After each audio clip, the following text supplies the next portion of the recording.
खैरपुर कोटी जी राणीपुर कुंभ मुख़्तलिफ़ शहरनि ॾांहुं ईंदड़ रस्ते ते मौजूद आहियां। इहा मेन पुल आहे मीरवा कैनाल जी, जितां दीवारूं न हुजण करे मुख़्तलिफ़ हादसा रोज़ जो मामूल बणियल आहिनि। वज़ीर आला सैयद मुराद अली शाह ऐं बिलावल भुट्टो ज़रदारी खे इहा अपील था कयूं त असांजे ॻोठ में जेका इहा पुल आहे इन ते हादसा रोज़ जो मामूल बणिजी विया आहिनि।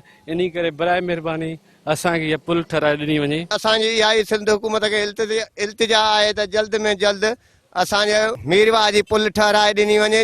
जेको आहे हिते गाॾियूं वाॾियूं किरनि थियूं, रोज़ असांजे लाइ ॾाढो पुल आहे बि नंढड़ी, हे सफ़ा नुक़सानु आहे, ॾाढो नुक़सानु आहे असांखे। जेको असांजे महिरबानी करे असांखे कमु कराए ॾियो। हिननि जो इहो ई चवणु आहे त महिरबानी करे असांखे पुल जूं दीवारूं ऐं पुल ठहिराए ॾिनी वञे त जीअं असां रोज़ जे मामूल बणियल हादसनि खां बची सघूं। कैमरामैन मुर्तज़ा राजपर सां गॾु साजिद राजपर, सिंध टीवी न्यूज़, कोटड़ी।